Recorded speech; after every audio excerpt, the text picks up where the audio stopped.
အားလုံးပဲမင်္ဂလာပါအခုကျွန်တော်တင်ဆက်ပေးမှာကတော့1944ခုနှစ်ဒုတိယကမ္ဘာစစ်အတွင်း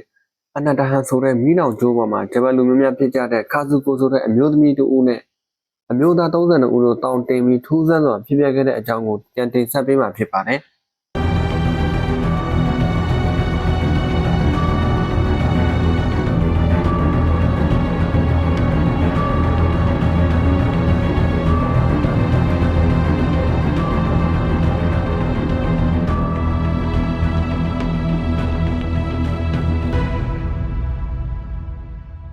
ဒီကျိုးပေါ်မှာအစကတော့ခါဇူကိုတို့ဇုံတွဲရဲ့အထက်ရစီတူဦးတို့ရဲ့နေထိုင်ကြပါတယ်ခါဇူကိုရဲ့အမျိုးသားဟာသူ့ရဲ့အမကိုစာဖို့ဆိုပြီးကျိုးကနေထွက်သွားခဲ့တာအချိန်တော်ကြာတဲ့အထိပြန်ပြီးရောက်လာခဲ့ပါဘူးအဲ့ဒီအတော်အတွင်းမှာပဲဂျပန်စစ်တီမောတစ်စီးဟာအမေရိကန်လေတပ်ရဲ့တိုက်ခိုက်မှုကိုခံရပြီးတီမောဘော်ကပါလာတဲ့ဂျပန်စစ်သား30တယောက်တို့တီမောမောက်ပြီးပင်လယ်ထဲကိုကူးခတ်ရင်ဒီကျိုးပေါ်ကိုတောင်းတင်လာကြပါတယ်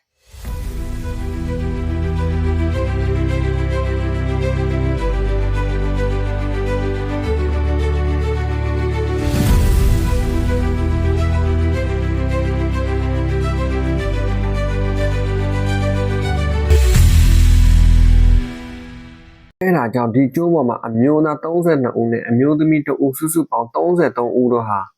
ဒုတိယကမ္ဘာစစ်ဖြစ်နေတာကြောင့်ကဲဆယ်မခံရပဲဒီကျိုးပေါ်မှာ6နှစ်နီးပါးကြာပိတ်မိနေကြပါတယ်စစ်ကြီးပြီးဆုံးသွားတဲ့အခါမှာလည်းသူတို့ဟာတိစိခက်ခြင်းမရှိရပါဘူးအဲ့ဒီအကြောင်းအရာတွေဖြစ်ပျက်ခဲ့ပြီးအချိန်တစ်ခုအကြာမှာတော့ခါဇူကိုဆိုတဲ့အမျိုးသမီးဟာကျိုးပေါ်မှာရှိတဲ့အမျိုးသားတွေနဲ့တယောက်ပြီးတယောက်လက်ထပ်ခဲ့ပြီးသူလက်ထပ်ခဲ့တဲ့အမျိုးသားတွေဟာလည်းထူးဆန်းစွာနဲ့အသက်ခံခဲ့ရပါတယ်သူမကိုလိုချင်လို့အမျိုးသားတွေဟာတဦးနဲ့တဦးစိတ်ဝင်ခွဲပဋိပက္ခတွေဖြစ်ကလျှို့ဝှက်တပ်ဖြတ်မှုတွေဖြစ်လာပြီးတရက်ပြီးတရက်တယောက်ပြီးတယောက်တေဆုံးလာကြရပါတယ်အမျိုးသားစုစုပေါင်း17ယောက်အထိအချင်းချင်းတပ်ဖြတ်တေဆုံးကြတဲ့အတွက်ကြံစည်နေတဲ့သူတွေကဒီပြဿနာအားလုံးဟာဒီအမျိုးသမီးကြောင့်ဆိုပြီးသူမရှိနေရင်ကောင်းကျိုးတဲ့ဆိုးကျိုးကပိုများတယ်လို့ဆိုကြပါတယ်ဒါကြောင့်ဒီအတိုင်းဆက်နေလို့မဖြစ်တော့ဘူးဆိုတာသိလာကြတဲ့ကြံအမျိုးသားတွေကနောက်ဆုံးမှာခါဇူကိုဆိုတဲ့အမျိုးသမီးတဦးကိုပဲတက်ပြေးဖို့စီစဉ်ကြပါတော့တယ်ဒီအကြောင်းအရာတွေကိုကြံစည်နေတဲ့အမျိုးသားတွေကတဦးကသူမကိုလှည့်ဝက်စာပြောပြလာတဲ့အတွက်ခါဇူကိုဟာထွက်ပြေးလာပြီးတောထဲမှာရက်ပေါင်များစွာကြာပုံအောင်နေခဲ့ရပါတယ်အချိန်တစ်ခုအကြာမှာတော့ကျုံနာကိုကတ်လာတဲ့အမေရိကန်သင်းမောတစ်စီးကိုအထက်ပြအကူအညီတောင်းပြီးဂျပန်နိုင်ငံကိုအသက်ရှင်လဲပြန်လာနိုင်ခဲ့ပါတယ်ဒီထူးဆန်းတဲ့အဖြစ်အပျက်တွေဖြစ်ပွားခဲ့ပြီးအချိန်မှာတော့ဒီဂျပန်အမျိုးသမီးကိုကွင်းအော့အနာတဟန်လို့ခေါ်ဆိုကြပါတော့တယ်ဒီကျိုးဟာဆိုရင်ပစိဖိတ်သမုဒ္ဒရာမာရီယာနာကျိုးစုများဖြစ်တဲ့အမေရိကန်ပိုင်အနာတဟန်ကျိုးမှန်ဖြစ်ပါတယ်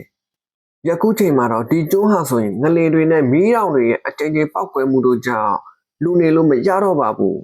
ဒါကြောင့်ဒီကျိုးဟာလူမနေတဲ့ကျိုးအဖြစ်တည်ရှိနေတာနှစ်ပေါင်းအတော်ကြာပါပြီကျွန်တော်ရဲ့တင်ဆက်မှုလေးကိုဒီမှာအဆုံးသတ်ရင်နောက်ထပ်ဗီဒီယိုတွေမှာပြန်တွေ့ကြမယ်အားလုံးကျမ်းမာချမ်းသာကြပါစေ